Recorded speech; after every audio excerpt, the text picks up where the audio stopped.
Thank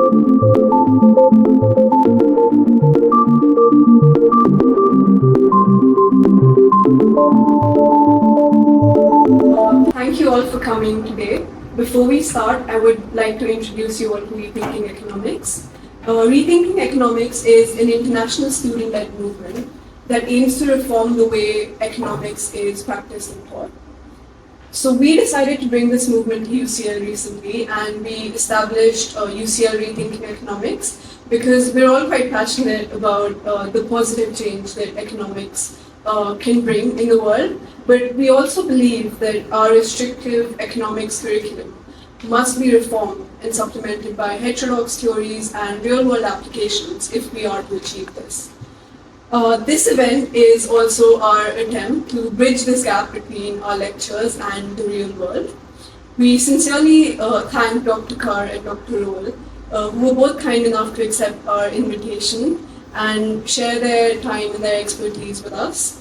A big thank you also to the Economics and Finance Society for providing us with this platform and making this event possible. And finally, thank you all for coming here tonight for the first UCL Rethinking Economics event. It means a lot to us, and it's very reassuring to see that so many of us share the same passion for better economics. I will now hand over to Manya, who will introduce our speakers. Hi everyone, thank you so much for joining us. It's literally our first event and we're super excited to have you all. So as we're here to explore the pivotal role of microfinance in reshaping economic structures for societies dealing with poverty, we're honored to have two esteemed guests with us who are actually experts in the field who will be guiding us through the conversation. So first, allow me to introduce Dr. Kar, an associate professor in the Department of International Development at LSE. Dr. Kar's scholarship delves deep into the realms of economic anthropology, financialization, and microfinance. Her groundbreaking book, Financializing Poverty, Labor and Risk in Indian Microfinance, paints a vivid picture of the microfinance landscape in the city Kolkata in India, illustrating the duality of empowerment and exploitation. Beyond her work on microfinance, Dr. Kar has extensively contributed to topics surrounding women in finance and India's strategic approach to financial inclusion. Before joining LSE, she held a distinguished postdoctoral position at Harvard University. So really glad to have you here. And now I'm going to introduce Dr. Kate Roll. So her work revolves around the nexus of vulnerability and economic security. Central to her research are critical inquiries like post-war resource allocation and the dynamics of risk when corporations target the economically marginalized. Dr. Roll's research uniquely converges politics, innovation, and development, which will allow us to get a multidimensional view of the topic that we're here to understand.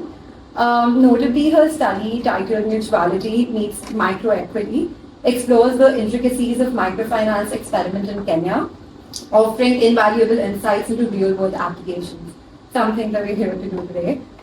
With her robust academic background from University of Oxford and a commitment to grounded research across various regions, we're happy to have Dr. Roll with us to provide us with a wealth of knowledge on tangible impacts and potential of microfinance. So before we move on, I'll just quickly brief you on the format of this talk. So first 30 minutes or about 20 minutes would be in introductions where you will get to know more about the speaker's research and whatever they want to talk about and share with you. Then I will be facilitating the talk, so I will be asking some follow-up questions, and after that you'll have some time for Q&A. And if we have some time left, you can actually get the time to network with the speakers. So I think we can start now. Thank you. Great.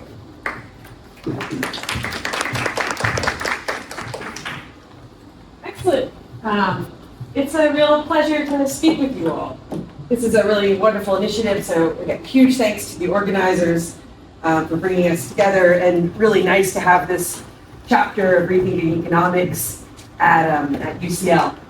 So just a quick few words about me. So I'm at UCL, I'm an associate professor at the Institute for Innovation and Public Purpose, which is a very small department led by Mariana Mazzucato, where we do a lot of teaching and thinking around heterodox economics, feminist economics, economics and technology, those type of topics.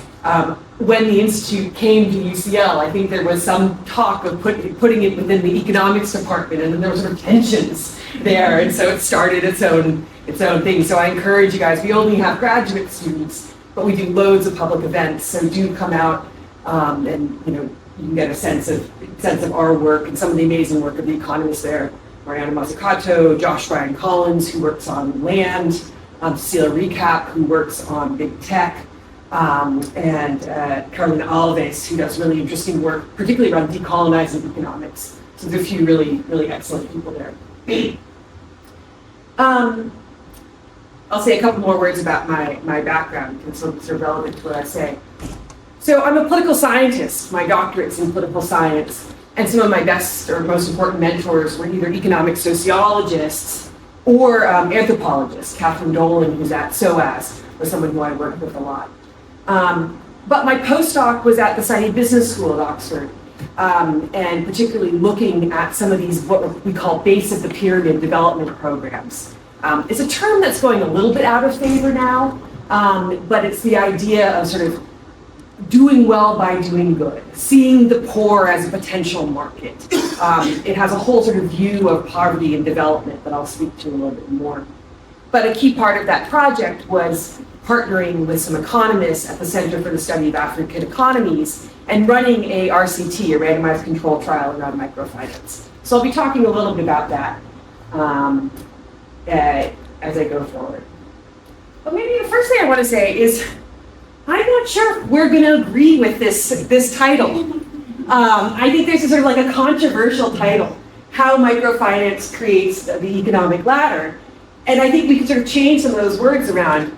Does microfinance create an economic ladder? Or is there an and that should be in there as well? So it creates an economic ladder and also has all these other effects? Or should there be caveats for some or under certain conditions, right? So I think this sort of idea that microfinance, automatically creates this ladder and automatically does certain types of good, I think it's very open to question, is actually where the most interesting research is happening right now. So I'll talk really briefly about microfinance. Some of you guys might know this already, so my apologies, but others of you may not so much. Also, nice to be PPE students. I taught PPE when I was at Oxford, although the empirical politics side of it was good fun. So there's been a long recognition that finance is a problem for people living in poverty. That's sort of undisputed, or I would consider that pretty undisputed. If you're working in agriculture, you need certain amounts of liquidity, certain amounts of money to be able to buy the inputs, particularly if you're in fields that are, in types of agriculture, types of production that are highly cyclical, right? Yeah. And so there's a view that there's always been a need for finance. But we have a bunch of different types of problems that come up with that. So you have sort of a problem of basic availability. Is there someone who can lend you money? Both sort of as a social capital kind of question, but also, is there finance there? Is it available to you? Do you have the collateral that you would need for finance? Are you administratively invisible? There's been a big discourse around the unbanked recently, and that's sort of part of this discussion. So, is there even the finance for you to get access to?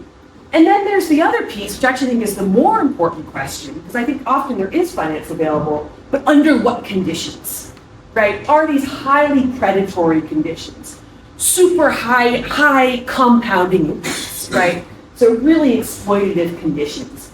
And so a lot of the concern is, there's some financing available for people living in poverty, but because of this sort of poverty tax, because of their vulnerability and marginalization, you've got this very high interest loans.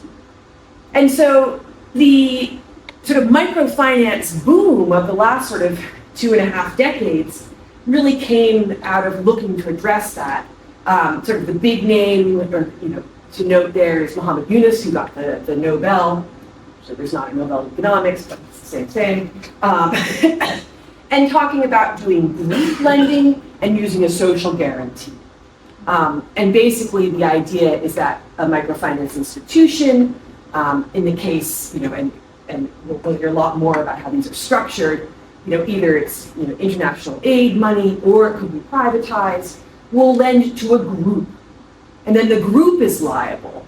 And then the group manages the loans within the group and uses social connections and social pressures to make sure that people repay. And so this was very innovative. It was very important.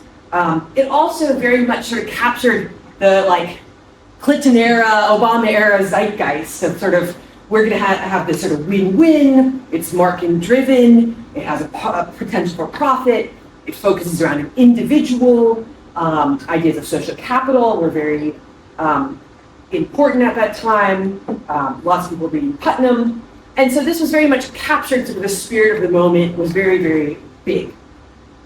So there was a big focus on microfinance, particularly this idea of the social guarantee as being a bit of a silver bullet, which is, of course, when we all put up our little ears and go, whenever anyone says silver bullet, we know there's trouble on the way. And so a lot of the work that's come since has been sort of rolling back some of those big claims about social lending and microfinance being this silver bullet. Some of it, work by Banerjee and others, has just said that, the outcomes just aren't as clear-cut as we thought they were, right? We just don't see the same kind of, people are accessing finance, but their ability to transform, to start businesses, all of this is actually much more constrained than we thought it was. So the evaluations just, even on their own terms, weren't as strong. Some of those had to do about questions with investment versus consumption. The idea that you get a loan, the idea is that you are supposed to invest in a productive asset.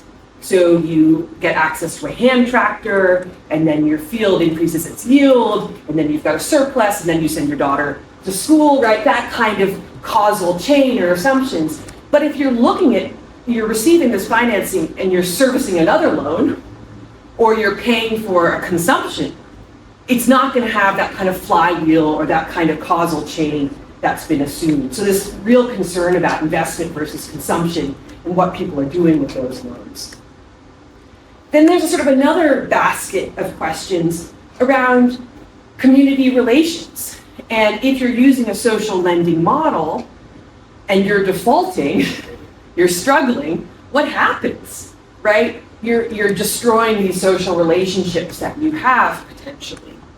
Or on the other side, it could be we are imagining these lending circles as being tightly knit and being really meaningful and being built around solidarity, but actually they might be much more transactional than maybe we thought. So maybe they don't play that function that we thought. So thinking about actually those relationships within those, the social guarantee. Big questions around gender, which I think you'll be talking about, which is super, feminist economics thinks about solidarity. Is this kind of sort of some faux solidarity that we're creating? And then of course, I think I mentioned a little bit, but sort of indebtedness, stress, pressure, a lot of sort of pushback articles about things like suicides of people under a lot of stress within these structures. And then financialization, which I won't talk about because I think that'll be well covered. So there's been a few different responses to these critiques. And some sort of are much more the critical development studies type responses, where we look at where the thinking came from, we try to understand why this became so popular, we try to understand the bigger effects. And then there's another set of responses that have come much more from the economists, which is to say, well, let's see if we can think about, finance is still important. Is there another way we can design these contracts or set up these structures to make it work better? I think both of these lines of inquiry are really important.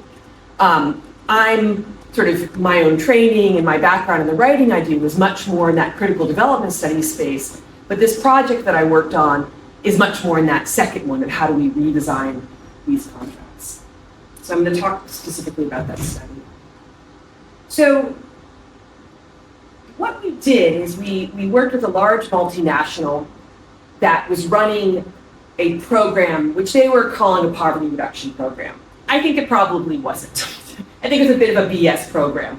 But that's like, I'm happy to talk about that more in the Q&A. But allowed us really great access to the program they were running, including high quality administrative data. So the program they were running was what we call a route to market program. This is where a slide would actually be very helpful. So a person who was a seller in this program would pick up stock, in this case chewing gum, they'd get it in bulk, and then they'd walk from door to door and sell. This is a very common strategy for sort of route to market based the pyramid. It helps the corporation because they access areas that otherwise would be very difficult, so either rural and isolated, or in this case, we were in Kibera, so a very densely populated slum area, informal settlement in Kenya. And so they're doing this door-to-door sales, and that's how the person is making money. It's getting a small margin on that sales. It's good for the company, and it has some benefits to the seller. And it produces data because we know how much people who are doing that selling are buying, and we can assume that most of what's being bought at bulk actually gets sold on to the next consumer. Of course, there's always stock loss. I studied this same program where they weren't doing chewing gum, but they were doing chocolate. The amount of people eating their own supply was like way higher in the chocolate side of things. Different context, it was the Philippines rather than Kenya. But there was way more pressure to like eat the chocolate or give the chocolate to your family, whereas gum seems to be like much less desirable. I would have the same problem. I don't think I could be a door-to-door chocolate seller at all. So that was the setup for the program. And the sort of research question was again coming out of these concerns with debt-based microfinance, and really again fits within this stream of work on what we call contractual innovations. So what can we tweak in how these microfinance contracts are set up that reduce some of the stress and can increase repayment for people? And so some things that have been found to be effective, again, using this kind of experimental work, is things like just delaying the first payment, having a longer grace period. There's a study by Field et al. that goes into that. And so there's been a lot of sort of contractual innovation. And these again are grounded in concerns both about the failures, but also ethical concerns around debt. And so my research partner is a guy named Mohammed Mekki, as I mentioned, and he's really interested in Sharia law and in Islamic finance, where there are prohibitions on debt-based finance. And so he's really interested in how do you build something that's sort of aligned with these Islamic finance principles and actually looks more like equity than it does like debt.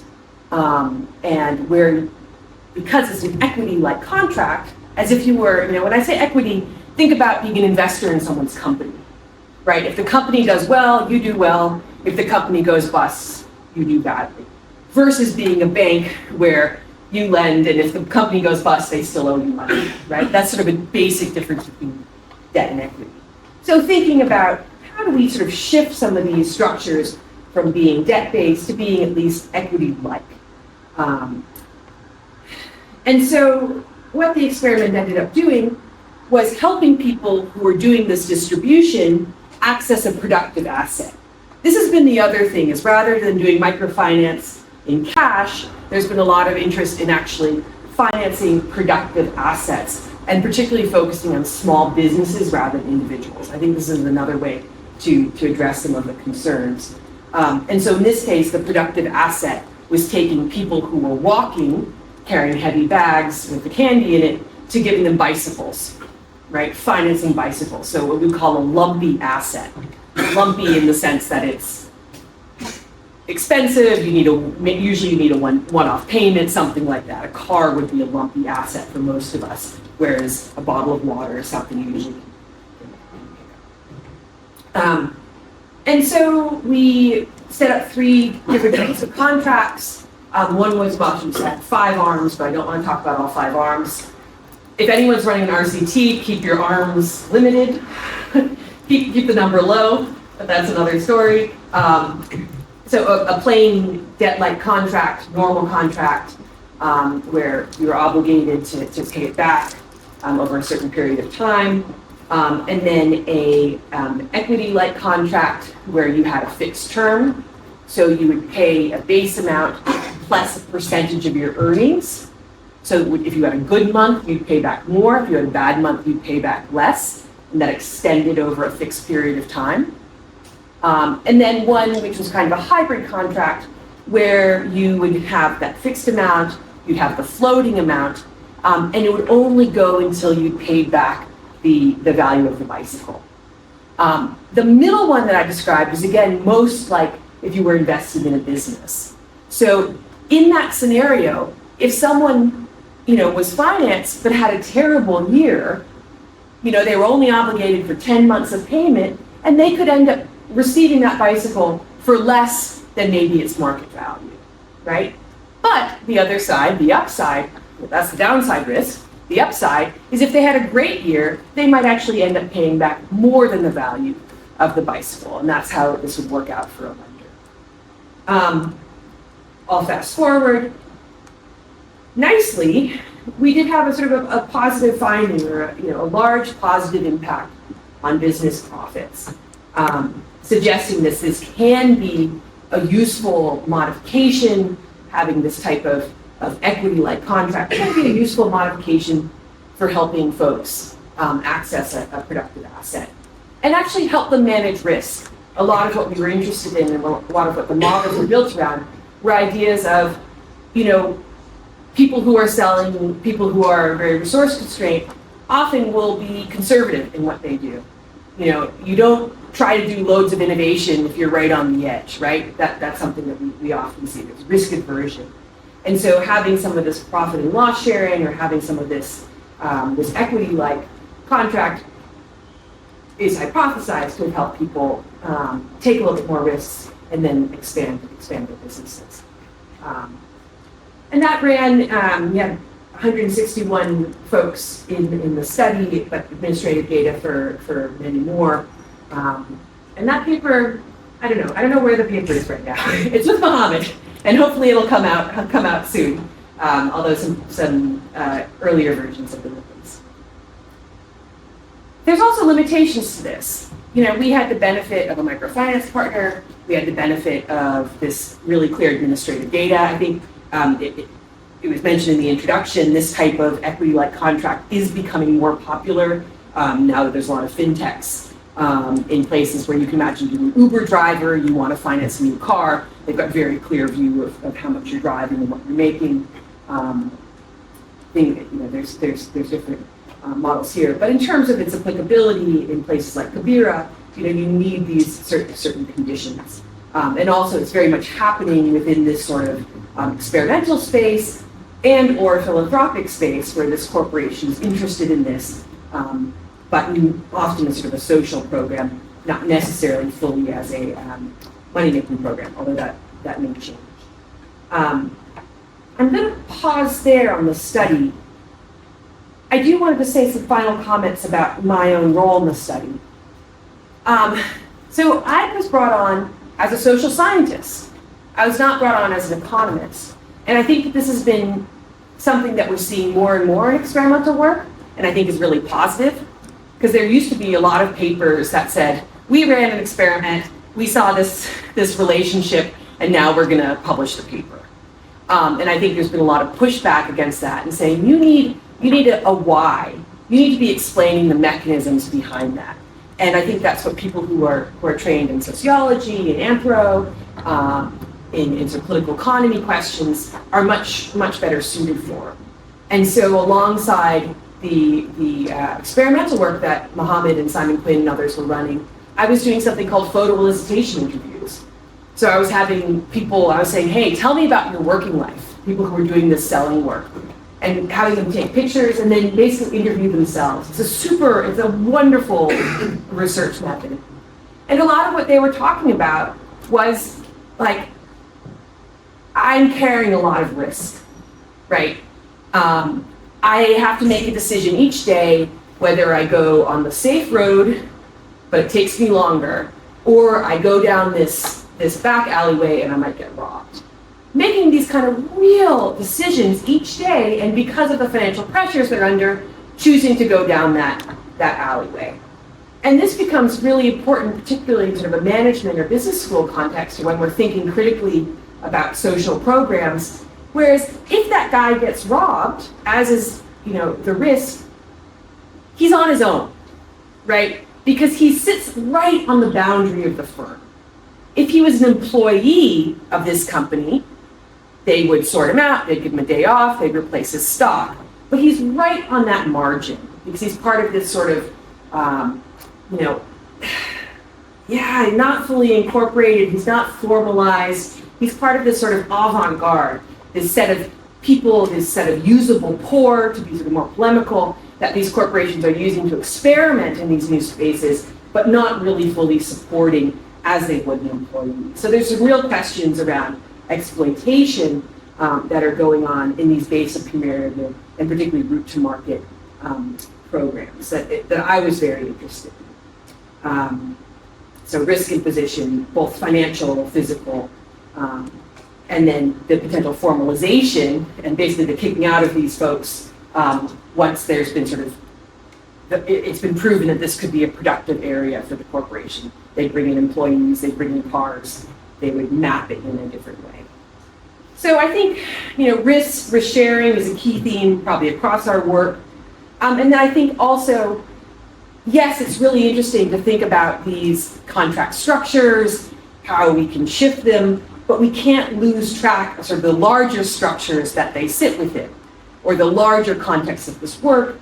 And yes, this kind of productive asset increases people's earnings. We had a nice result, but it's sitting within this probably still quite problematic structure and concerns around exploitation. So we need to be not only thinking about individual level gains, but also the gains to others as we zoom on. So I'll pause there, I'll end there, but happy to talk about my own research, the photoelicitation stuff more, happy to talk about the experimental work more. Thank you. Great. Thanks again for inviting me. Just one quick note in terms of my biographical background. I actually did my undergraduate degree in economics before doing a PhD in anthropology, and now I'm in an interdisciplinary international development department. So I absolutely value the kind of diversity of perspectives that we can bring into thinking about economic life and what it can tell us more broadly about understanding particularly issues around poverty and inequality. So I'm going to talk a little bit more about my own research, which has been on commercial microfinance. So just to start with you, this image is quite striking because on August 16, 2010, a group of poor women borrowers from a microfinance institution were invited to ring the bell, the opening bell for the day.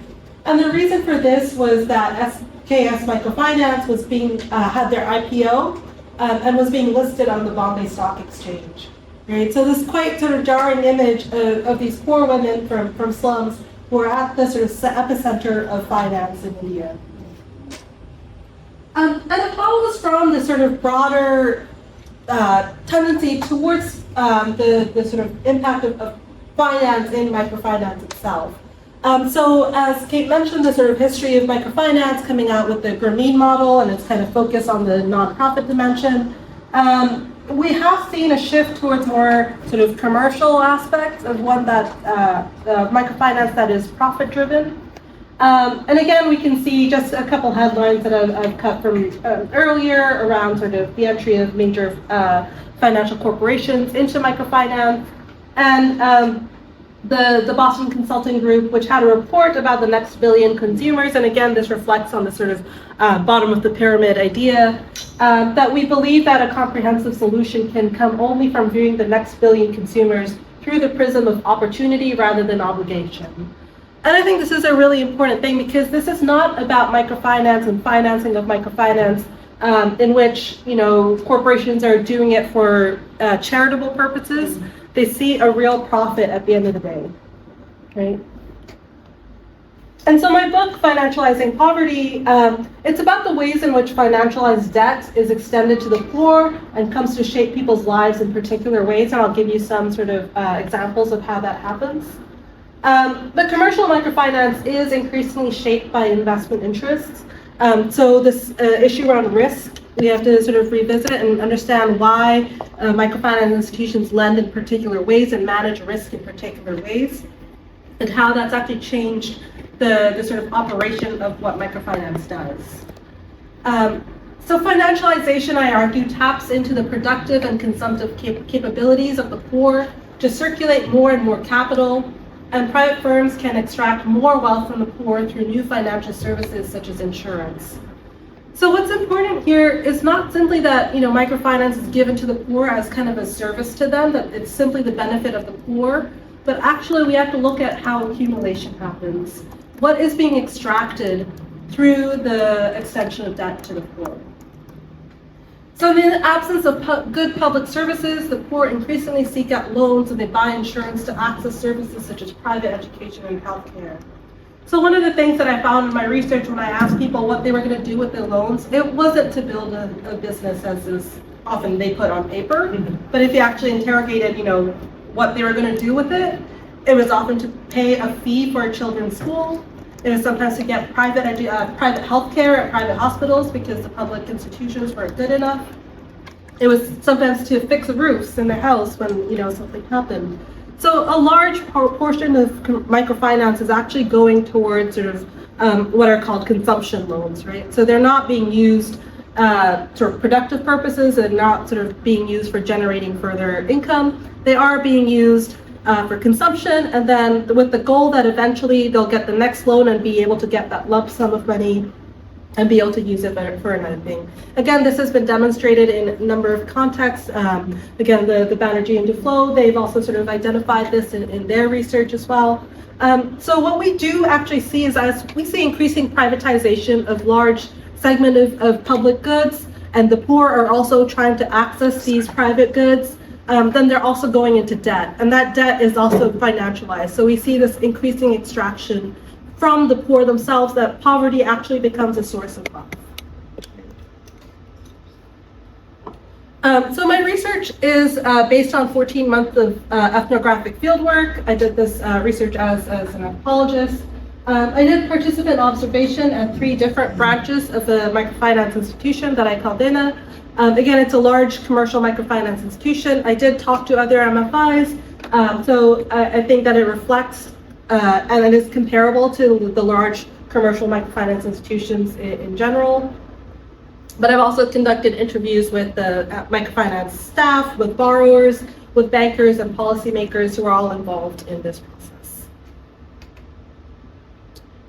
So again, as Kate mentioned earlier, microfinance has this history from the Grameen Bank in Bangladesh and the growth of the sort of group lender model, in which a group of women would be given a loan. Again, the idea that social capital, because they lack assets or other kinds of economic capital, that they use social capital to sort of ensure recovery of the loans.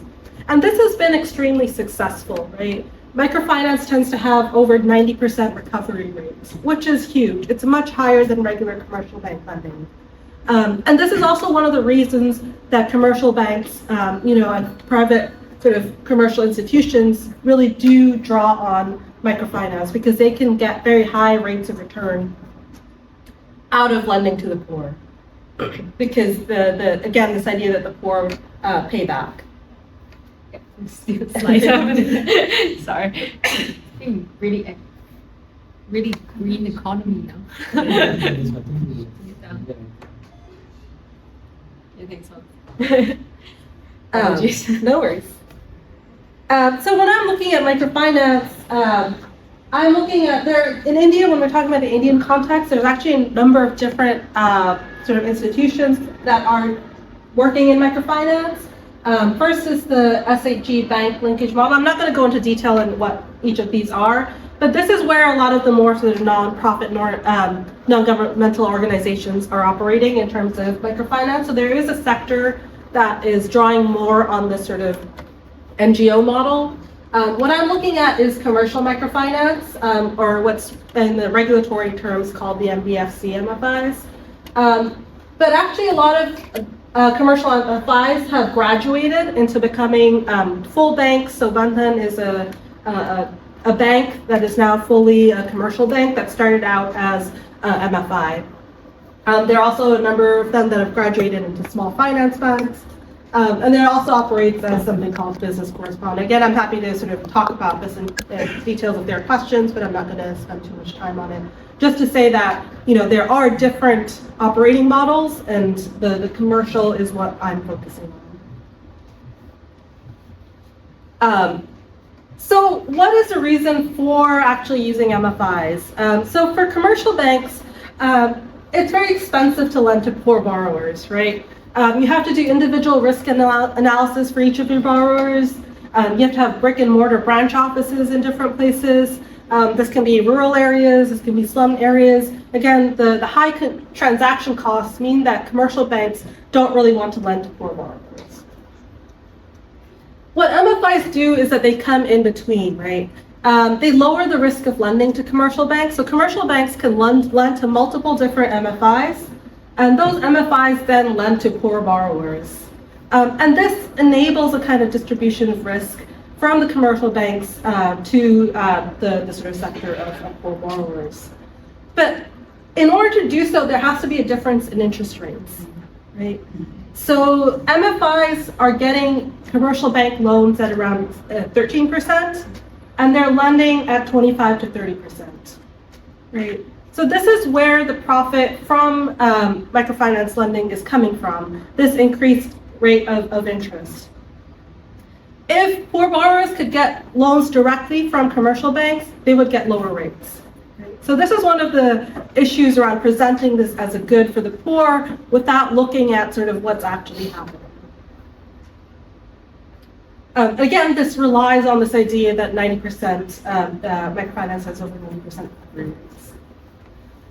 So what I did in my work was to sort of trace out this kind of network of financial institutions that are actually involved in the process of lending to poor. So often when we talk about microfinance, we see sort of these top two categories. It's about the MFIs and how they lend to the poor. Actually, even there, it's sort of mediated between branch offices. So there are headquarters of MFIs, there are branch offices. The MFIs raise capital from a number of different sources. They have institutional lenders. They have private banks and public banks that they get commercial loans from. They also raise money through private and public equity. This is all mediated by a government policy called priority sector lending. And again, it's regulated by the Reserve Bank and the Finance Ministry. But it's also tied into life insurance because when borrowers take out a loan, they're often required to take a life insurance policy that's attached to it. Again, I'm not going to talk too much about it, but it's one of the mechanisms of managing the risk of lending to the poor. What I'll talk a little bit more about specifically is the process of how people get loans. And so when people actually apply for a loan, there's a process of verification, sort of numerous steps of verification that goes through before they can actually get a loan. So first, the borrower applies, and she has to belong to a group. The group has to agree to this.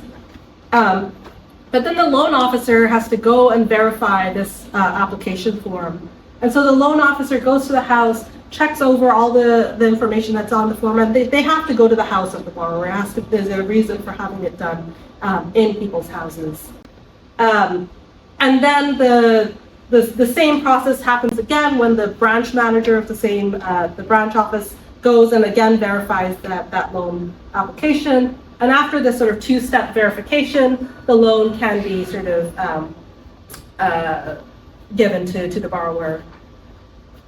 So why does this matter? Partly because what happens in this process of credit assessment is a set of sort of recognizing people's ability to repay, but often this actually reproduces other existing forms of inequality. So one of the ways in which MFIs manage the risk of lending to primarily women, and again, these MFIs, these are generally for women only in this case, in the Indian context. But one of the conditions of getting the loan is that you have a male guarantor. Right? So on the one hand, this is done in the sort of language of women's empowerment. On the other, they sort of require all these women borrowers to have a male kin typically their husband, it can be a father or even a son, if there's an adult son, to sign off on that loan, right? When I asked the sort of people at the office, why is it that a man has to sign off? And they're like, well, there's two reasons. First is that we don't want them to turn around and say, I didn't know my wife was getting a loan, I'm not going to pay it back, right? The existing household dynamics means that the MFI saw it was too risky to simply give women a loan, because it risked the possible default if husbands or other male kin said, we didn't know about it, we're not paying it back. The second was that they said that, well, actually the primary income earner is typically male, so we want to make sure what their income is. We want to actually double check where the money is going to come from. So in many ways, it relied on the very existing sort of hierarchies of gender inequality to give loans. So if you didn't meet those requirements, you couldn't get a loan. There were women who, were working themselves, were fully sort of capable of returning it, but in one case, her husband had passed away, and she was waiting for her son to become 18 so he could sign up on the loan, right? Even though he had no income, but that was the sort of expectation.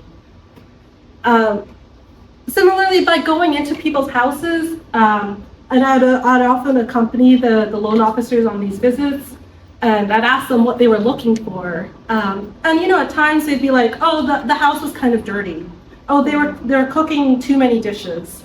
And they're sort of bringing in these ideas about sort of, particularly classed ideas about how people should behave, what was sort of appropriate, and that would somehow reflect on their ability to repay. Again, it didn't have anything to do with these kind of formal requirements of, stating their income, stating their expenses. It was all about these other kinds of informal judgments, which are inherently influenced by people's sort of backgrounds, by their own positionality.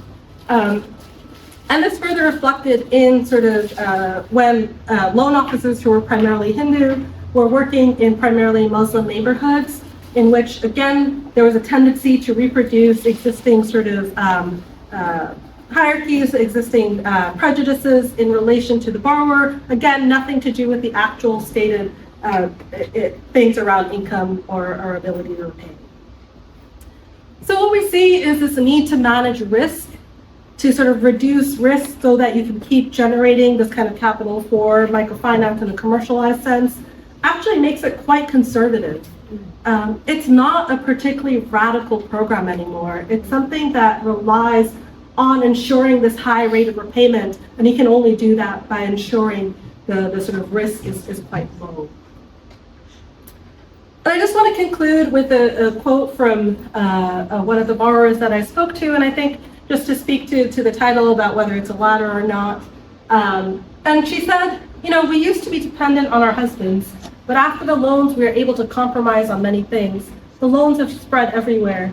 We use them to buy things for ourselves or schooling for our children. So now it will be a real problem if we can't get a loan. Our biggest problem would be if they stopped getting loans, not interest rates or anything.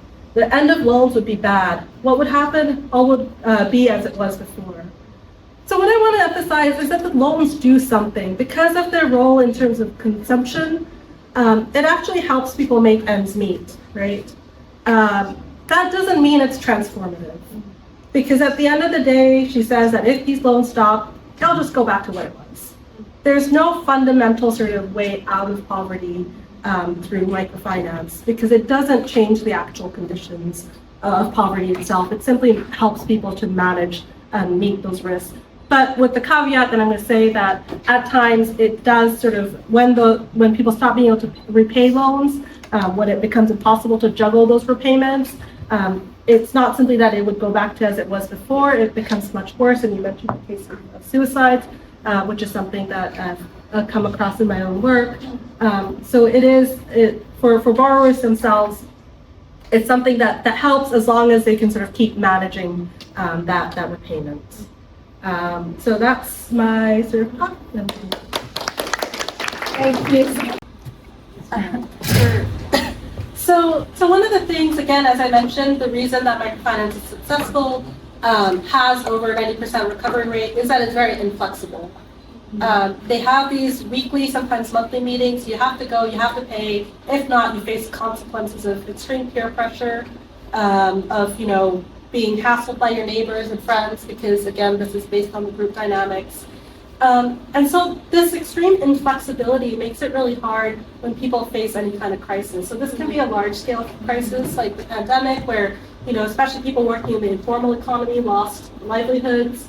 But it can also be a sort of regular household crisis. Somebody gets ill, they can't work for a couple of weeks.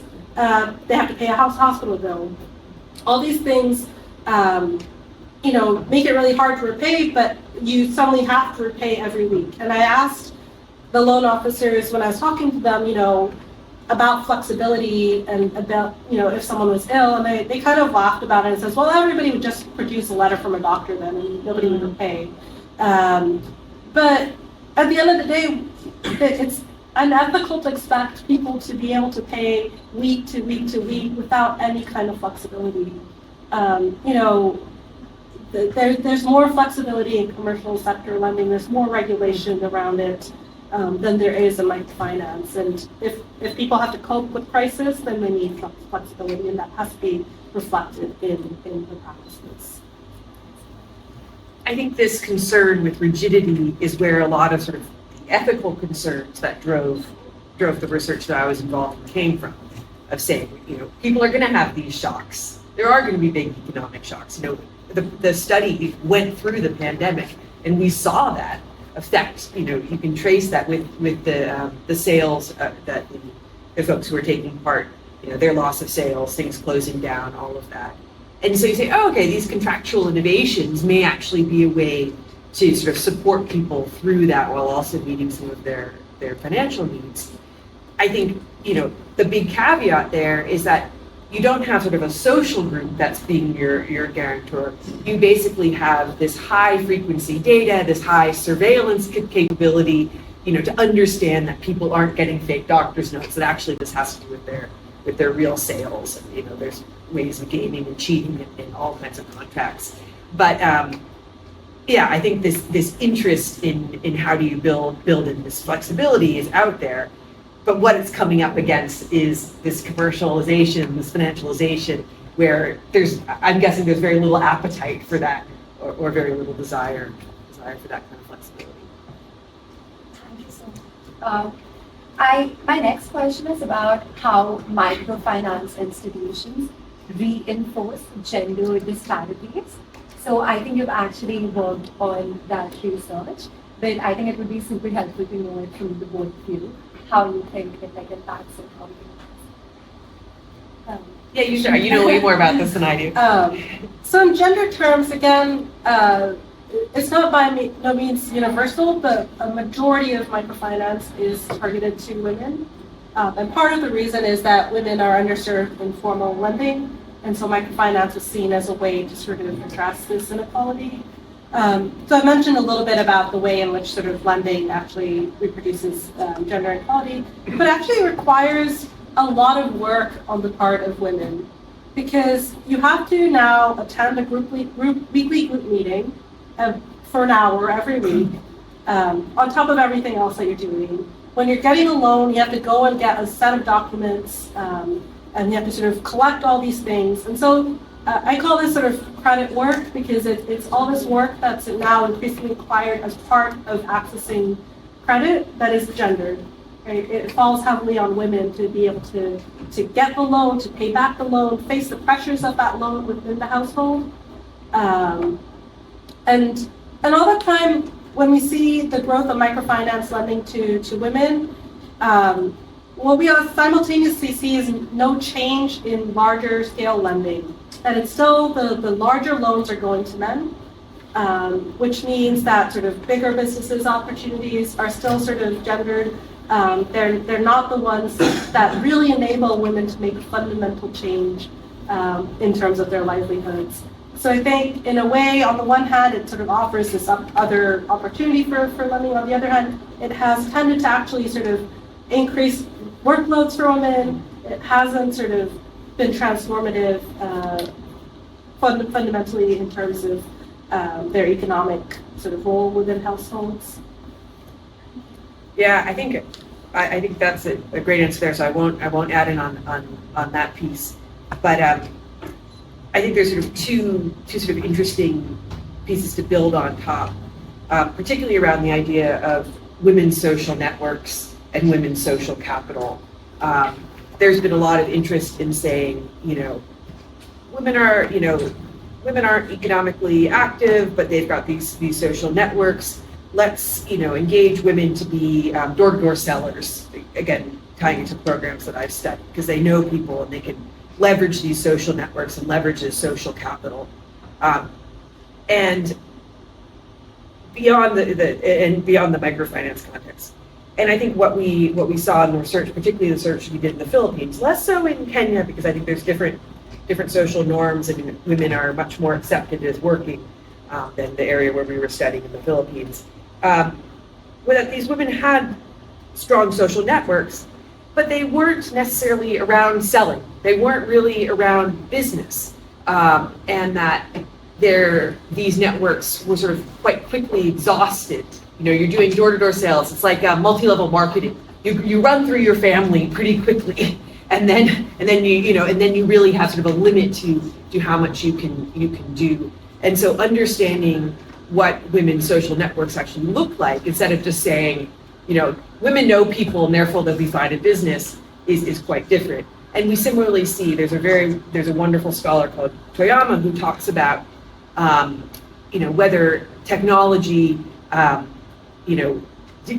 us reduce inequality or actually amplifies inequality. And his argument is that it can amplify inequality, because you give a guy who's well networked, who has lots of business contacts, a mobile phone, he's going to do great. He's got lots of people to call, lots of people to network with. You give the same person or another person the same piece of technology, if they don't have those same linkages, those same networks, it's not going to benefit them in the same way. So, if we think about microfinance as a technology, if we think about door-to-door sales as a technology, you sort of see those same dynamics. So really understanding when there's networks, there's positions, all of that also becomes important with all these sort of promises of X is going to transform Y.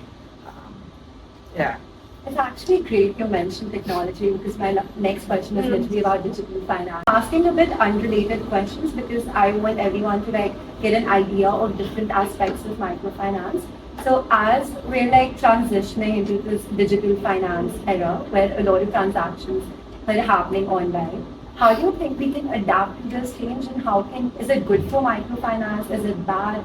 And does it impact everyone equally? I mean, of course it doesn't. But who does it impact more? And if you can just provide the nuances of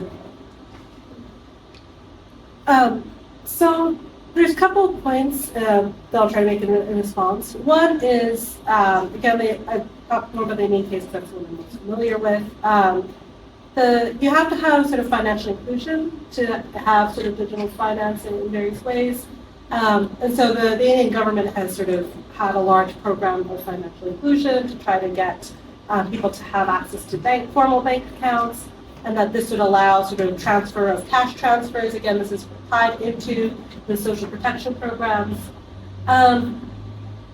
It works to an extent, but there are significant limitations to what happens when you have this transition to digital systems.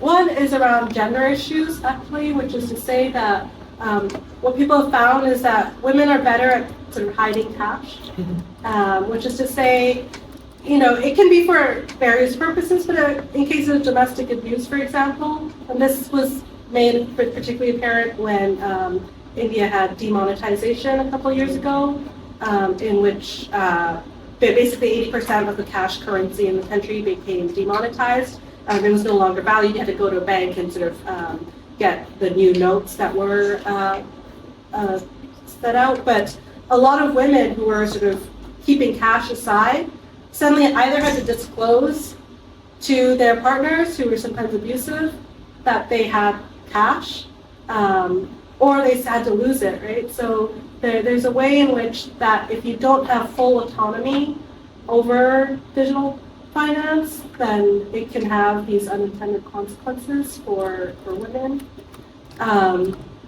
In terms of more related to sort of microfinance, I briefly mentioned the different models, and there's this idea of business correspondence. which is the idea that you could have, mobile phones and other kinds of technology to enable people to get direct access to things like credit. And ideally, in some ways, that could be the gap between commercial lending and poor borrowers, if you could use technology to enable them to get loans directly rather than through MFIs at this increased interest rate. So there could be a benefit to be had in terms of lending if you could get, essentially this middleman out and get lending directly. It's still a massive project. It's not happened fully. It's still, some of the risk assessment things aren't sort of still viable with that model. But I think it's still sort of seen as a possible way forward for that. I just want to sort of caveat that with saying that, a lot of times these are still, digital cash is managed by certain kinds of corporate interests. And I think we always have to step back and think about who benefits from any of these transitions and why, and where accumulation happens. Because if we don't, we can simply say, oh, this is good, this is good for the poor, and then we have the same. This was what happened in microfinance like 20 years ago. Everybody said this was great, this is going to solve all poverty, and actually we are where we are. And also, I just want to sort of say, and maybe I sometimes sound a little cynical about microfinance, and I actually don't think that it's inherently bad. I don't think debt is inherently bad, or that access to credit is inherently bad. We all use it. We all use it for different purposes. What is problematic is the sort of uncritical lens that microfinance has been sort of given. That it's seen as inherently a good for. It would be better to just treat it as working class credit and regulate it as working class credit. And I think as we have technological transitions, then we have to sort of keep that in mind as well. Yeah, I think it's an awesome answer. I worked in this work that I was talking about was in Kenya, so I spent a lot of time in Kenya over about a 4 or 5 year period, where of course M-Pesa is a huge deal. And that actually is sort of transitioning, even when I was there, a couple of years ago now, into doing microloans, but really started as a payment system. And the interesting thing about the M-Pesa case is part of how they made it work was it was still regulated through the telecom, not through the banking regulation, which is sort of this innovation, this sort of regulatory innovation, or actually I would call it regulatory arbitrage that allowed them to take advantage of that. And is one reason why M-Pesa hasn't worked so well in other places. But yeah, I completely agree on this point around, who does digitalization serve? It's a great means of surveillance, right? It's a great means of understanding people's transactions, of collecting full tax, of preventing people from hiding money for whatever reason. And so those are sort of the real concerns there, and then who controls that information and to what end becomes a big thing. But yeah, you are seeing some of the mobile micro lending, going on, and I don't know what the interest rates are on that. I'd actually be really curious. Yeah. Thank you. So my next question, the global side of microfinance, how the developed or developing countries are lending to poor countries, and that's sort of like increasing the gap between the two. So I would like to know, what do you think about this? Is it gonna just stretch out if we keep sticking to microfinance? And in your introductory talk, you spoke about how there are different models to it, and we can sort of switch between the alternatives to figure out how to work around it. But still, how can we get around this gap between the nations? Because while I was reading about some of the research, I found out how countries like Mexico, Sri Lanka, they aren't really performing very well. And in terms of microfinance, it's not leading up to the expectations or meeting its standards. So, yeah, I'm not going to talk about that.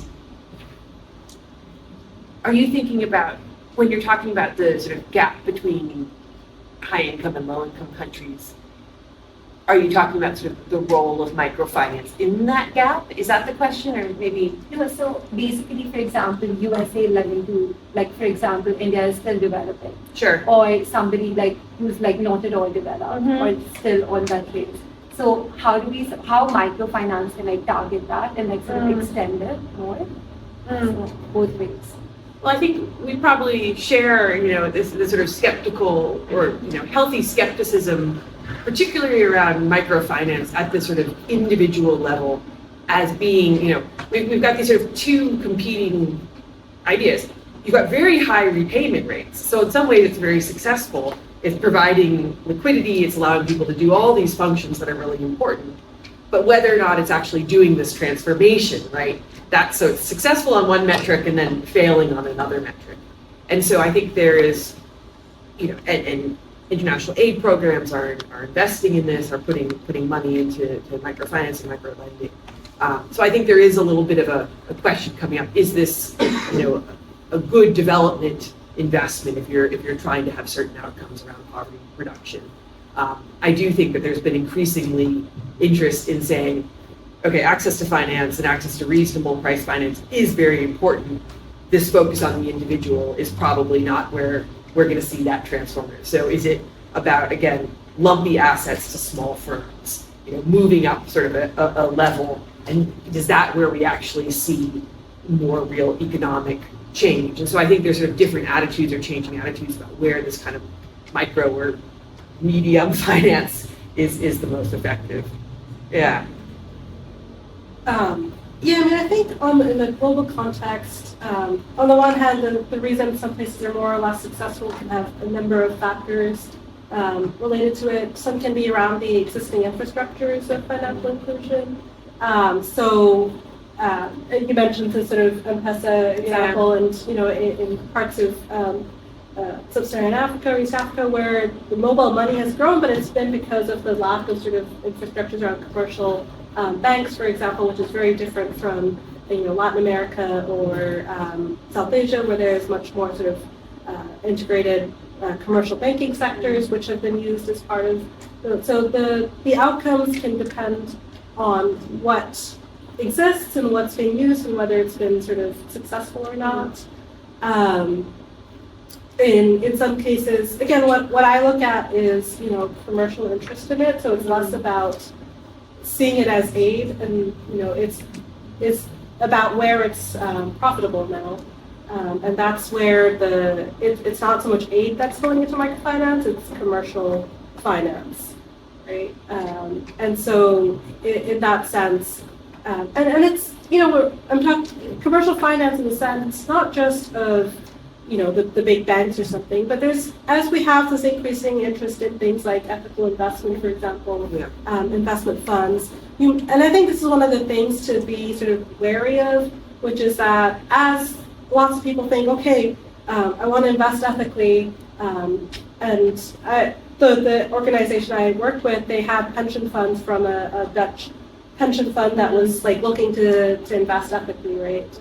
And on paper, it looks ethical. But when you actually dig into what's happening, the kind of coercive nature of repayments, et cetera, it's not. But because we have this whole institution around how funds get invested, what's getting that money, what's seen as attractive for not just ethical reasons, but actually high returns, right? So I think we have to sort of understand the macro picture of financing microfinance today. That's different from kind of the ideal model of microfinance, which was the kind of, for me, like, it just operates on a different scale and with different financial interests. So both of you have done like field work, and you worked in like Kolkata and the Philippines and Kenya. So you must have to like take into account a lot of diversity or like fluctuating variables, because culture plays like a huge role, especially in a country like India, because I'm from India, so I know how every region is like super diverse. So like microfinance institutions, you can't like generalize how they function across regions, right? So how did you take into account that, and how do you think that like varies across regions or across countries? Yeah, I think just methodologically, you know, I'm a white American lady, and you know that's just something I'm going to carry wherever I go. And so when I work in a place where I'm not from or didn't grow up, I always work with a research partner. So in Kenya, I worked with a woman named Elizabeth Kitwiri, who's amazing. In the Philippines, I had a set that were part of a local university. And so that is extremely important, both for asking the right questions, understanding responses, all of that. And it allows, you know, any of us, you know, we're usually only raised in one or two places to then work, you know, in a lot more places than we could otherwise. And for my doctoral research, you know, I learned in a completely new language. So sometimes you can invest lots of time, but sort of once you're out of that phase, you know, you're gonna, and you want to work in multiple places, that's harder to do. So working with people who really understand the local context is extremely important. And then there's also, and I'm answering sort of methodologically, the other thing is like I mentioned, the photo elicitation interviews. There's lots of really good work on methodologies that help to deal with these kind of gaps in your knowledge and those kind of power dynamics that come from that. And so again, the photo elicitation, where you ask, it's really three questions, you know, tell me something you like about your work, tell me something you don't like about your work, or show me something you don't like about your work, and, you know, show me a vision of your future. And people take these incredible pictures, and if you put it in front of me, and I could make up a story about what that picture is about, but then you have the person say, you know, when I talk about this research, I often show the pictures, and there's this great one where it's like, this good-looking guy, he's holding a baby, he's got a nice-looking woman next to him, he's in front of a nice white car, and, you know, he starts describing this picture. It's not his baby, it's not his car, it's not his wife. He just like created this whole tableau to describe what he was looking for in the future. And then, you know, he was really able to narrate this whole picture and what he was hoping for and all of this stuff. And that can be very hard to access if you're sort of going through, I've got 25 questions and I want you on a Likert scale to say, like, between 0 and 5, how much do you want to have a kid? And, you know, those kind of questions, they just don't work. So thinking very smart about who you know, thinking carefully about who you partner with, finding good partners, working in partnership, and then finding some good techniques that really foreground the person's experience and allow them to lead the interview as much as possible, I think is really important for this kind of work. And then also, you know, doing good research. Lots of people have been studying this stuff, so really, you know, reading others' work who know the Kenyan scene well, or know the Indonesian scene, or know the scene in the Philippines is invaluable. Yeah, I mean, I think for me, I did sort of long-term ethnographic field work at my field site, so I didn't look at that. I'm Bengali, that's where my family is originally from, so there's a degree of sort of knowing the place.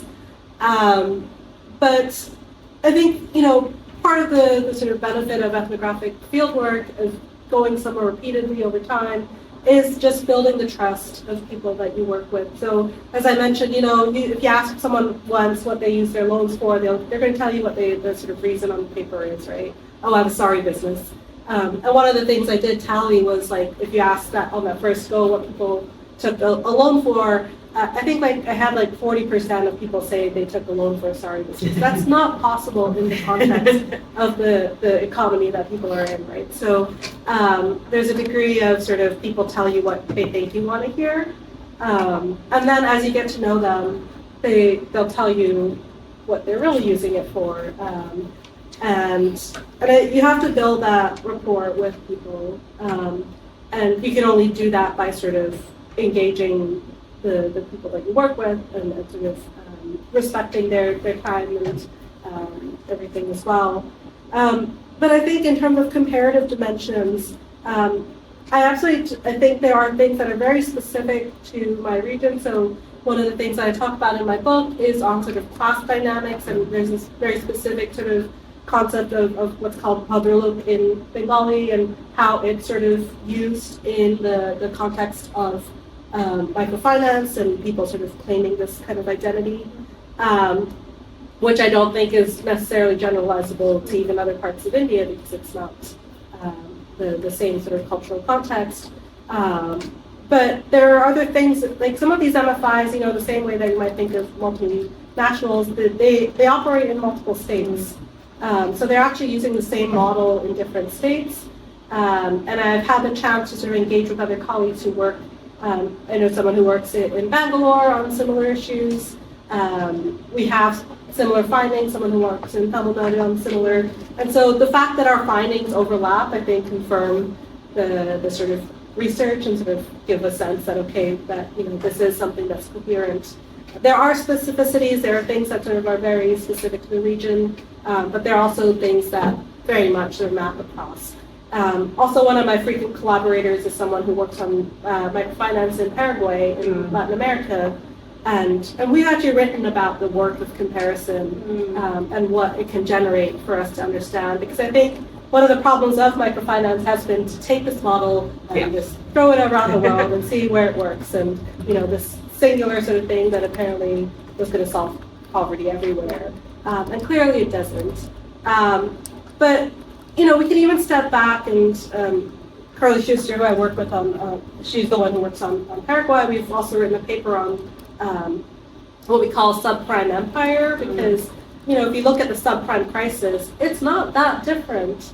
The targeting of poor borrowers for houses is actually not that different from what microfinance does. It's just a different term. But we have to think more about what happens in these practices of lending to the poor and what it generates. It's actually exciting that I've learned about sort of this overlap and how there's this big gap that we need to fix.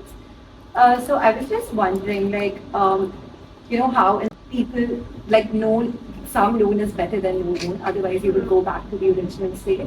And also you spoke about the dark alley, that people choose to go that way. And we get to the dark side of microfinance. But research is super important, but at the end of the day, it's the people who are getting these loans, they need to understand the drawbacks of it, but they don't have any alternatives they can look up to, because as you spoke about commercial banking and how that's there's a middleman always there. So who is it on to fix this? Fix this mechanism? Is it on government? Is it on us who of course when we go ahead and do something about it? But they can't do because they're helpless.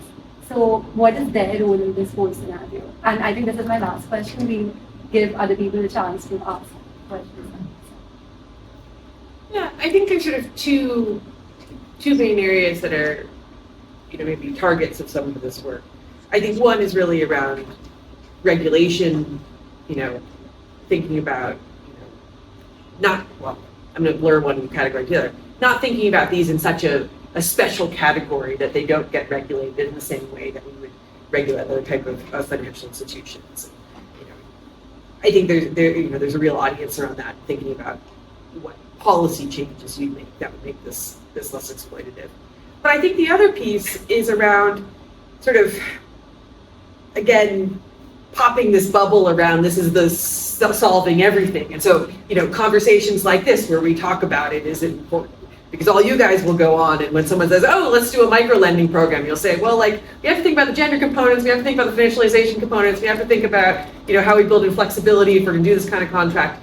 All that kind of stuff is really important, because there becomes such sort of a wave of excitement, and that, so coming in critically, bringing nuance, all of that is important, both for an academic audience, but also just sort of the discourse around this, because all of this snowballs.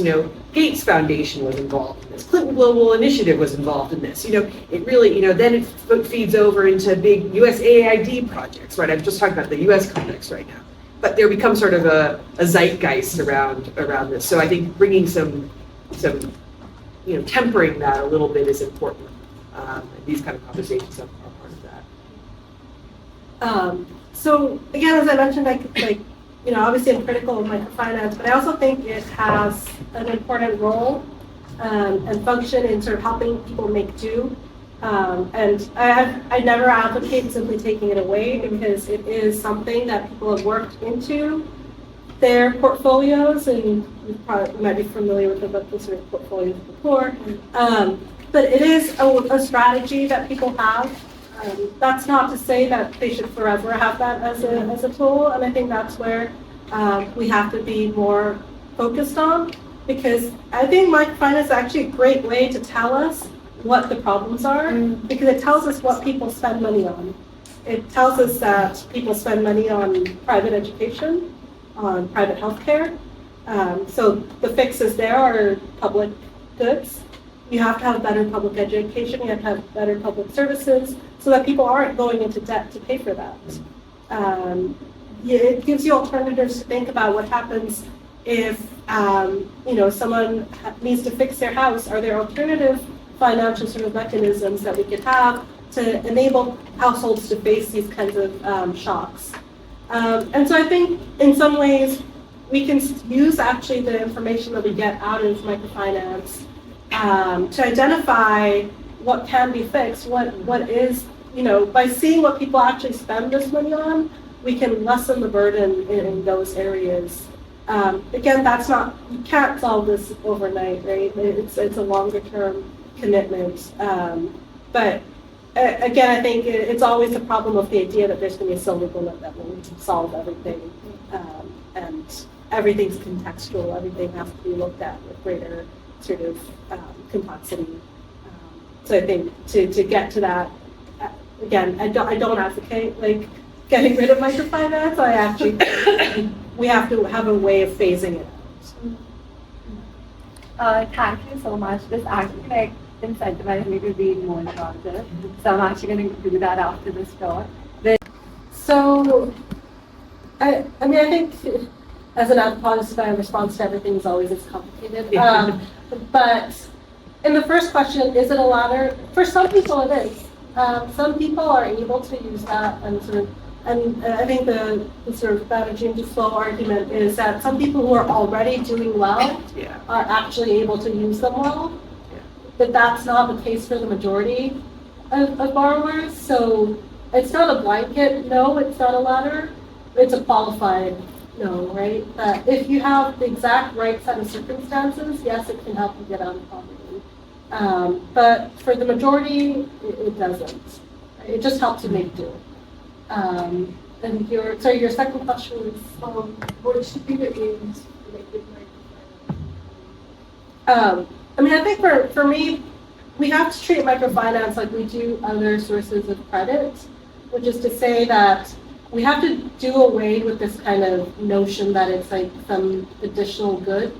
But if people are using it for things like consumption loans, for example, looking at it as, that makes it not that different, for example, than a credit card. Right? It's a credit that it's a small credit amount that enables people to sort of make do. That means that we have to have the responsive regulations around microfinance, which means regulating interest rates, increasing flexibility, enabling sort of, periods in which people sort of can have, again, this is flexibility to not repay if they have the ability to declare bankruptcy. All these things that make credit more flexible. So I think the main route for microfinance is to actually regulate it in a way that we regulate other forms of credit. Yeah, I think it's an empirical question. I'm not the person who's done this research, but this that's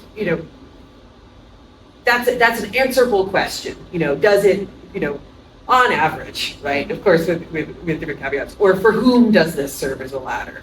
That's something that you could really study well, or at least you could create a boundary and then study within that boundary.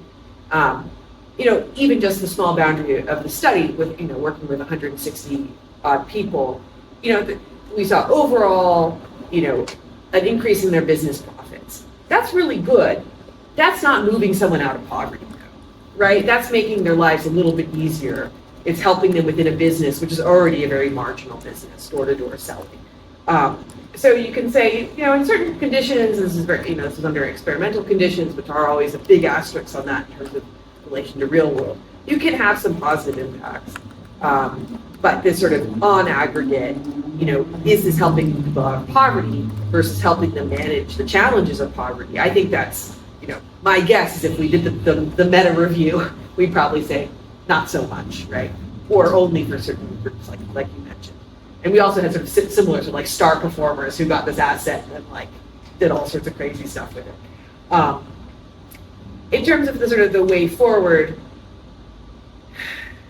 yeah, I think there's both what I've mentioned before about who benefits from access to finance if we're still really focused on this productive area, and I think that is an area where people are working.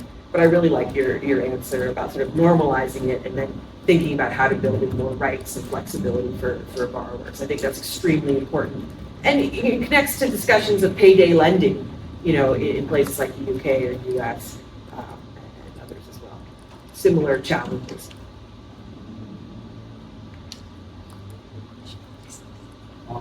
So it seems to me there's an concept that helping the poor profit-oriented business often leads to ethical questions that the market itself can solve, reinforcing previous inequalities or gender stereotypes. So do you think that helping the poor should stay solely a non-profit thing, probably done by the government, or do you think it is justifiable in a sense to make helping the poor profit-oriented?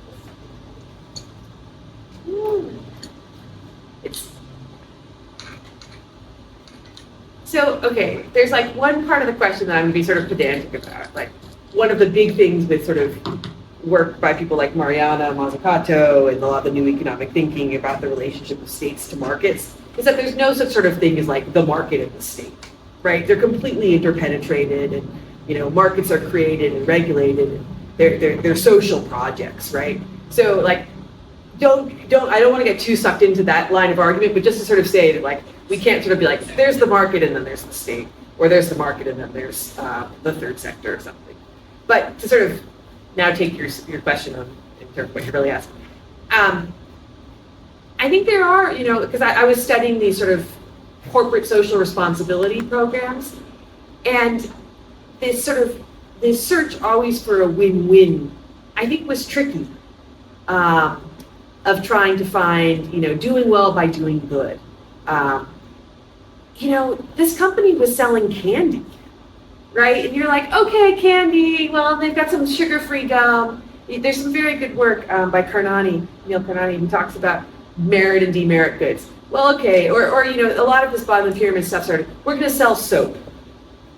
Also, there's a whole problematic thing because actually there's local soap production, it doesn't displace local soap. But okay, that seems like a merit good. You have better hand washing, better sanitation, maybe you miss fewer days of school, so actually it helps you economically too. And then you sort of move into the gum, and then you move into the skin whitening cream, and then you move into the cigarettes, and it's like, oh, right? It gets really, really tricky. So this sort of finding these ethical lines around the products that are sold to the poor, I think is complicated. Finding ethical lines about the type of contracts and that are given to the poor, in these route to market programs, I think gets really tricky because these corporations need to sort of be demonstrating or performing for a certain audience, and then also trying to make these impact claims. So it's pretty hard to find a program that feels sort of like an unalloyed, success where there hasn't been some sort of compromises made. I think that's also just sort of the nature of these projects. So you've got to,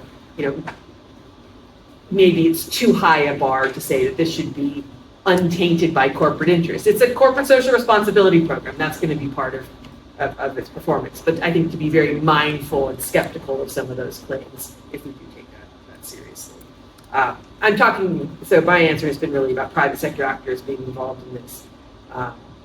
There's a lot of thinking around sort of using market mechanisms and market incentives. But I'll have to think on that a little bit more. Yeah. So I think for me, it really depends on what sector it's addressing. So increasingly we've seen moves in parts of the world towards, for example, financialized education systems, privatized education, which is to bring sort of for-profit education to places that otherwise don't have as good educational systems. And on one hand, the argument can be like, this is delivering a good that otherwise isn't available. One of the main problems of things like that is accountability. And I think unless you have ways of holding private corporations accountable the same way that states are accountable, you always face a risk that that it will be more exploitative than otherwise, right? So if these schools suddenly decide that they don't want to operate, they leave. There's no one to hold them accountable. And so the main issue around sort of addressing issues around poverty and welfare through private sector actors is, I think, this issue of accountability and how do you ensure that for those who are affected. I don't think that means there's a blanket sort of no to the involvement of private sector actors, but that it has to be in areas that don't necessarily face these sort of limitations of accountability. Again, there are successful PPPs. There are ways in which corporations can sort of treat others as stakeholders in a fuller sense, and that requires changing certain kinds of corporate practices rather than sort of just bringing on what exists and sort of. But I think for me that sort of accountability question is really the main drawback to putting private sector actors in sort of the driving seat of development. And hollowing the public sphere too, if there's, I think you see some interesting like social enterprise models where it's less of sort of a big corporation like Danone doing the Gremi yogurt or whatever, but something like a case that's often taught, and I don't know if this case is really passé, is like Arvind Eye Care, which is like an eye hospital, and they have a cross-subsidy model. So some people pay full price, they use that to subsidize low-income folks. And so I think there's some interest in sort of the business models of social enterprises. And I think there seems to be sort of more interest there or compared to the deeper skepticism around, for-profit enterprises that are now providing public, what used to be seen as public goods, like security or education. Yeah. There's actually within microfinance an interesting debate or sort of just difference between Muhammad Yunus's vision of profit, which is that you have to have profit because it shows that the model is working and that it's sustainable, but that the profit has to be reinvested within the corporate. And that's sort of the social enterprise model, to say that profit has to be sort of reinvested in that and sort of, you build it that way. And Vikram Akula, who founded SKS, which is I started off the image of the group of women at the Bombay Stock Exchange, his argument for profit is that, again, you have to generate profit for sort of your investors, and so the profit is sort of extracted from the microfinance, and sort of he had big investors as part of his. It generated a lot of profit, but that profit was seen to sort of leave the sector, right? It doesn't go back to the women themselves. So I think, again, you can look more closely at those models and what actually happens with profit as a way to understand what the sort of mission of that private enterprise is. So you mentioned how in some of the microfinance schemes, people are borrowing to. Okay. So you mentioned how in some of the microfinance schemes, people are borrowing to execute a pre-approved business model, like the gum and chocolate case. Would there be a benefit to allowing borrowers more autonomy over the businesses that they're able to set up and can have their own business plans, where they would be taking more ownership of the projects and fostering a more entrepreneurial spirit? Yeah, I think it's a nice question, and again, sort of an empirical question. Like, you could test that, right? It also speaks to some of the constraints. Like, RCTs are funny beasts. You're really trying, it's a system that's come out of lab experiments. So you're trying to hold a lot of things constant. And so the idea that everyone is engaged in a very similar business actually helps you sort of make these arguments about the impact of the contract versus, the impact of this person being a better, having created a better business, right? So you can hold some more things constant. So from sort of like a study design perspective, that would be one of the tricky things. In practice, the folks that in our study, they're selling gum, but it's called what's like an open basket. So when they're going from sort of kiosk to kiosk and selling, they're also selling drinks, they're also selling snacks, they're also selling all sorts of stuff. Their baskets will be different depending on who they're connected to and where they're selling. So it could be that gum is actually only a small percentage of their business and their total sales are much, much larger. And so their composition of their basket, or quite honestly, once they've got the bike, what they use it for, they could still keep walking because they prefer walking and have their kid get to school on the bike. That was, we put like GPS trackers in some of the bikes so we had some sense of where they were going. But that was more about concern about cannibalization than about like really understanding what people use the bikes for. I think one of my this was a long-term study, but I wish I'd done more follow-up interviews with people about really, how did you use this bike? What did you, we got kind of scrambled by the pandemic for some of the follow-up work because, did you use this to basically start another business is completely viable. They could have been doing that, transporting milk or something. But yeah, this question of, are people more successful when they're able to set their plan? That very well might be the case. We were constrained by needing to or wanting to demonstrate this contractual innovation and then also being dependent on this high frequency data. So maybe if they were working through, a pay system, all their transactions were going through Stripe or something, and you get all the Stripe data, that might be another way to track someone's business where they could be working in lots of different ways. But yeah, it's a nice question. So, was the intention more to have something that you could replicate in different geographical locations, and would a separate study have to be done to like localize it more, so you can look at business plans that people are offering?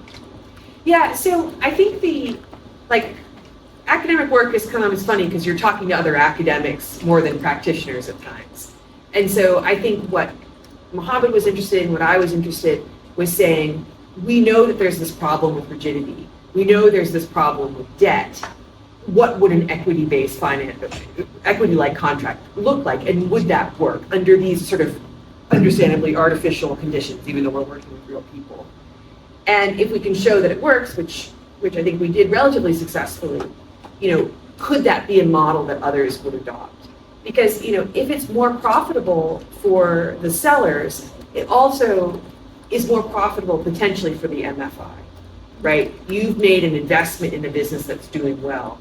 And so you've got an incentive to enter this kind of contract, but also recognizing that this is a way to manage risk. So if there is a pandemic or a shock, that maybe you just break even on this contract, but you've built in that kind of flexibility to help people more. So I think there's sort of a hope that this could be a model and maybe adopted or used other places. But I think it's also answering sort of a theoretical question about how do we help folks deal with these different things and what would an equity look like in this space. Yeah, it would be interesting to see it and very applicable. We already have things like student loans that work this way. If you're earning a certain amount, your student loan doesn't kick in, right? We see lots of these kind of interesting contractual innovations in different places. And microfinance actually might be a very hard place to apply this, where something like gig economy work, the example, like I said, with the Uber driver, high visibility, if they're Uber could buy you your car and you pay it back by a percentage of your rides. Maybe you put a Lyft sign in and then do it off book, right? There's lots of different things you can do, but yeah. Any other questions? Go ahead.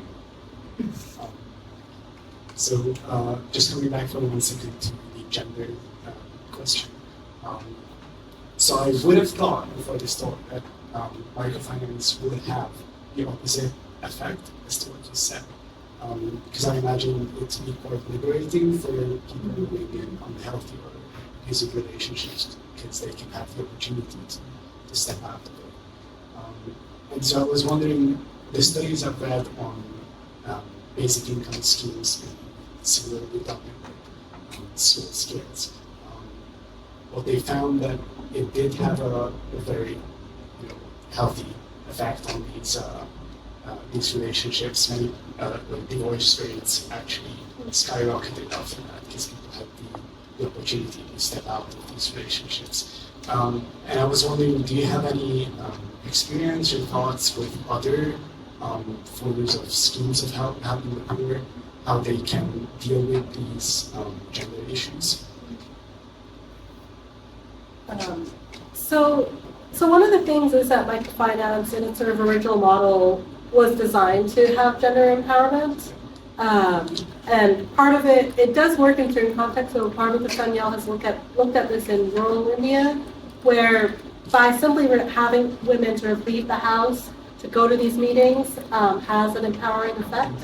And so there are dimensions of positive sort of empowerment that come out of microfinance itself. We don't have to look at other models. But the flip side, and again, I look at this in an urban context, which is often, these are women who are already sort of within these networks. It's not sort of an additional sort of movement out of it. But the other thing to understand is that in this microfinance, these are household loans. So while it's women who are sort of on paper accessing it, it's pretty well known by the lenders, by the borrowers, that these are household sort of loans. And so it's not often sort of, given to women to freely use on their own. That's not the agreement that comes out of the household itself. And so this is the problem of it being gendered in terms of its repayment and borrowing, but not in its use. That the use itself is already conditioned within the household.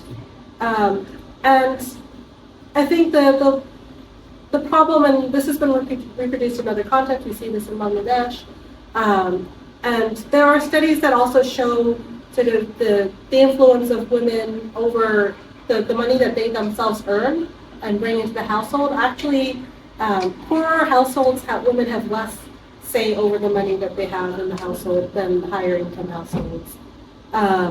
For various reasons. And so there are structural dimensions, there are dimensions that are shaped by sort of poverty that no matter how the money is coming into the household, unless we fundamentally sort of change gender roles and gender expectations, it's really hard to sort of give women that sort of freedom over money. Especially and I think the reason why poor households see this more is because money is really constrained, right? It's a resource that has a lot of claims over from within the household, from male kin, and so any time there's been sort of introduction of cash transfers, the sort of impact on women has always been sort of this kind of modified one where at the end of the day the household demand remains the higher one. I think that's a great answer. Okay. Yeah, you mind that? Yeah, go for it. Here you go, Hassan. Come on. Thank you for your talk. I really enjoyed it. I have maybe a controversial question. So I'm sorry in advance.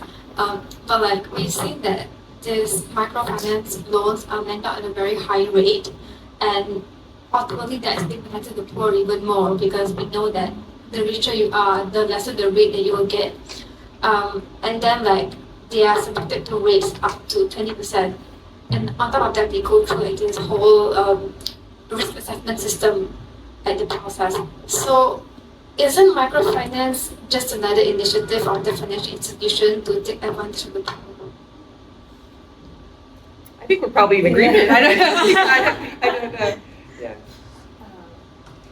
Yeah, I mean, I think that's the heart of my argument, is to say that a lot of microfinance, when we look at who benefits from it, who actually profits from it, it's financial institutions.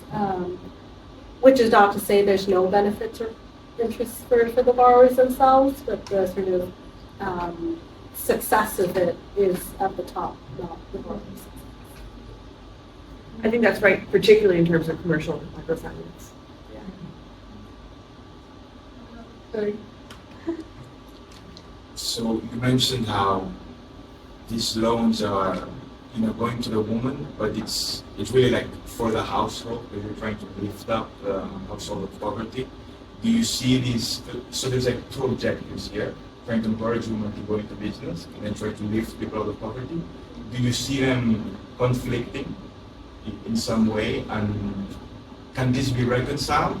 Would it be better to just take the gender out of it and focus on like the household, whether it's a man or a woman, and both of them working together? the credit going into the households, again, I think there's a difference between the discourse of microfinance around sort of it being for women's empowerment and the kind of tacit knowledge on the ground. So on the ground, everybody treats it as sort of a household loan. It's not particularly treated as, and again, you know, even though there's this sort of discourse how these small loans can help people build businesses, and the reality is they're actually not big enough for that. So for a lot of women, this isn't really enough to fully start a business and do something that's productive in that sense. As I mentioned, they're often using these lump sums for consumption purposes. At the same time, a lot of times when they are using it for businesses, it's for their household business. So they'd say that, you know, I'm taking it for my husband's business, my son's business, and they're so using the credit that's available because it's gendered, but for a family business, which is again often gendered as male. So the route of entry is sort of through the woman, but it's not necessarily for her to use either for her own business even. Right? It's for the household and the business of the household. We have time for another. Yeah, great. So you know anything from the floor? No idea. Okay, you go. My question is probably not that much about the content, but more about like the research itself, because I feel like both of you share a lot of like great insights and experience in terms of doing especially like field works in different developing regions or countries on microfinance basically, and like I think those are results are really like great to see because they're like actual real data coming in so that people can have like a vivid idea of like how's it doing instead of just like reading it from books and news. But my question is like for like a lot of students here tonight, we're all like enthusiastic about like microfinance, and from our like kind of position as like undergrad students, probably most of us here are, how can we conduct this kind of like relevant research or like just like a review on like microfinance as a topic, given the fact that it's like really hard for us to do like a field work because we have limitation on like access and also like networks and etc. So I was just wondering what would be like the good area for like undergrad student basically to like get into this kind of like research area. Thank you. Will some of you guys write theses? Is that a project that some of you guys will do? Yeah, I feel like, because like, for example, like I'm doing PPE, so like in our third year we'll do a dissertation, but that sounds like a bit like, that's the only thing you need to do in your third year, and like no one actually like tell you what to do in your first 2 years in terms of like a proper research. So yeah, I was just wondering like, because giving our like interest in microfinance, obviously it's a really broad topic, but it's really hard for us to find like a very niche like angle to how to actually contribute to the discussion about this topic. So yeah, I think that was like where my question is coming from. Yeah, like, you know, it's very hard as an undergrad to do a 5-year-long RCT through a pandemic or to do 14 months of, you know, in situ field work. That's, you know, you work up to that, you do something cool in your master's, and then you build a really cool PhD or postdoc project.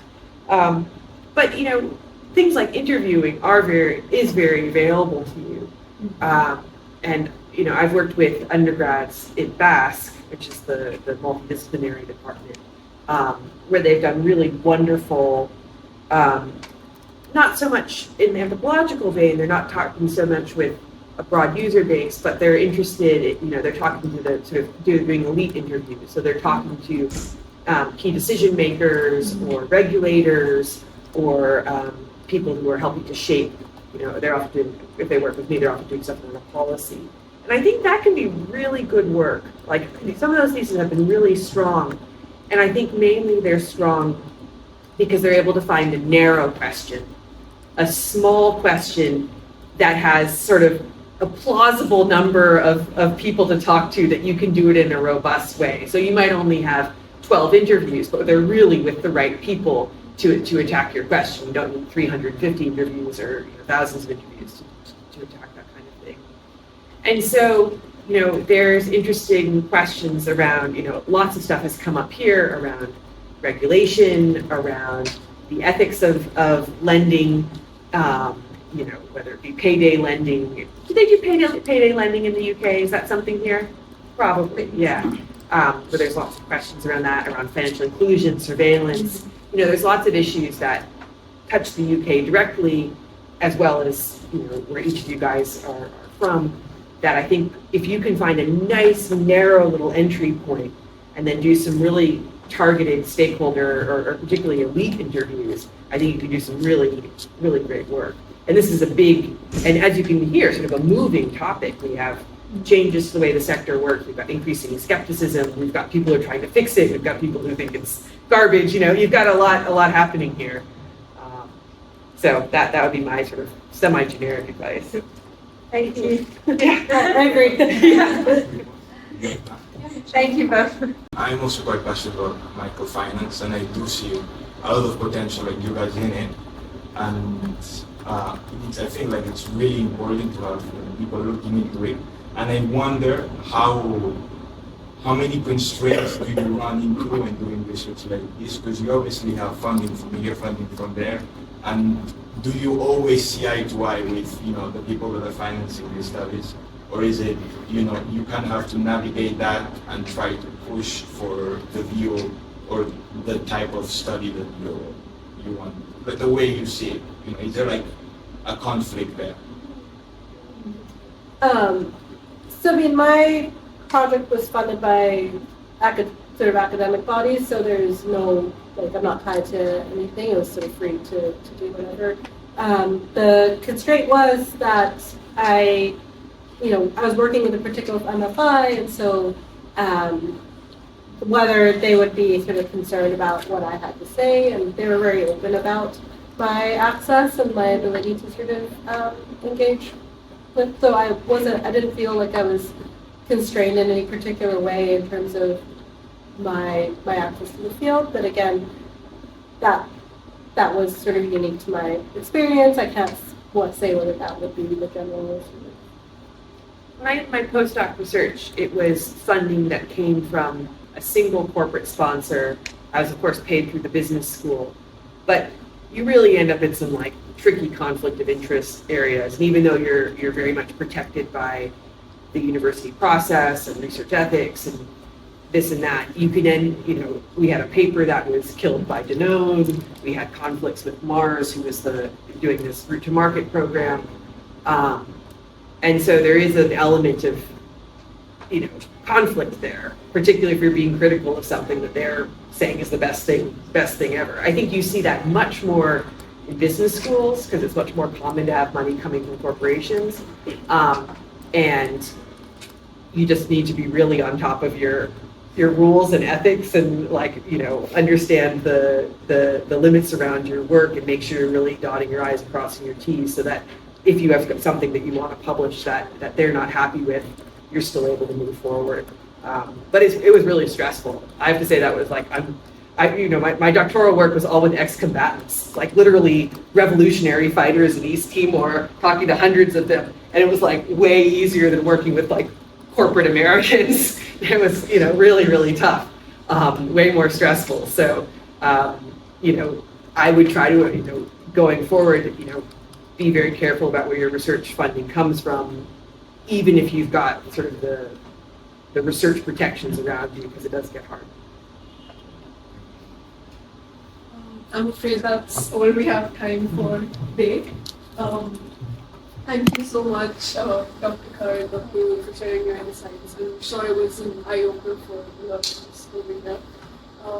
And yeah, we have another event coming up next week, which is on the impact of financial system evolution on macroeconomics. So if any of you would be interested, it's on Tuesday at the same time, 6 to 8 p.m. in this same room. So it'll be great to see you guys over there. And information is there on the website. Yes, so we have, if you want more information on that, you can go onto our Instagram, which is UCL.econ, and yeah, you can register. Thank you. Thank you so much.